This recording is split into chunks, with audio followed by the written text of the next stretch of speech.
El experimento de Ørsted es un experimento muy sencillo que en su época tuvo mucha influencia sobre los científicos que estudiaban el magnetismo, pero ahora mejor llamados electromagnetismo. El experimento solo consta de colocar una brújula en dos posiciones, debajo de un cable y por encima de él. Esta va a ser una variable independiente, de manera que el norte de la brújula esté orientado de forma paralela al cable. El procedimiento consta de fusir una corriente eléctrica de corriente directa por un circuito sencillo como este, donde la fuente de voltaje puede ser una batería, un eliminador de corriente directa e inclusive una fuente regulable. El interruptor para abrir o cerrar el circuito, aunque no es necesario, puedes conectar o desconectar el cable manualmente, y la carga que puede ser una resistencia, una bobina o en este caso un foco de 12 volts.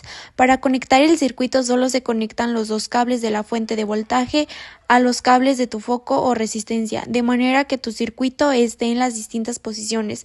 Respecto a la brújula, una vez que se cierra el circuito y se conduce una corriente eléctrica, el campo magnético inducido por esta empuja la brújula en cierta dirección, pero intentando con las demás posiciones podremos inferir exactamente cómo en este caso la corriente va de derecha a izquierda.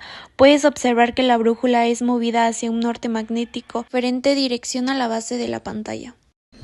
Si cambiamos la posición de la brújula por encima del cable y repetimos el procedimiento, observamos que la aguja gira en sentido opuesto. Si cambiamos la dirección de la corriente y repetimos el experimento, observaremos lo contrario a los giros anteriores. Aquí les dejo cómo se comportó cada caso.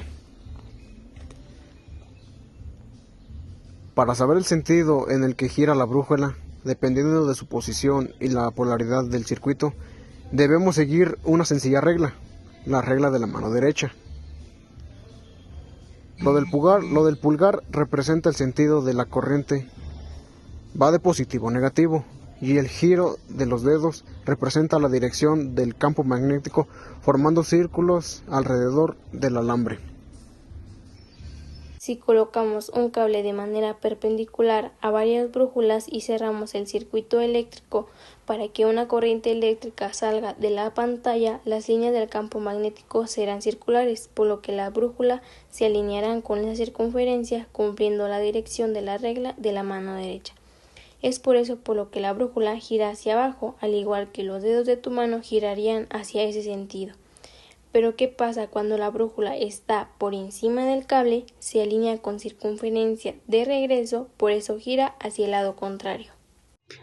Algunas cosas interesantes extras del experimento que a lo mejor te has preguntado es qué pasaría si los dos cables están por debajo o por encima de la brújula. Nada, realmente no pasa nada. Los campos magnéticos del cable de ida y de regreso se anulan, haciendo que la brújula se quede donde estaba.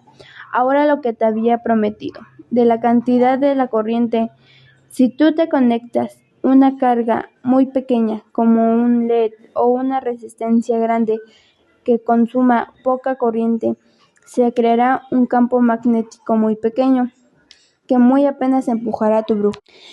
Pero si conectas algo bien chido como una resistencia pequeña, una bobina o un foco incandescente, como en mi caso, lograrás crear un campo magnético lo suficientemente fuerte para mover cualquier tipo de brújula.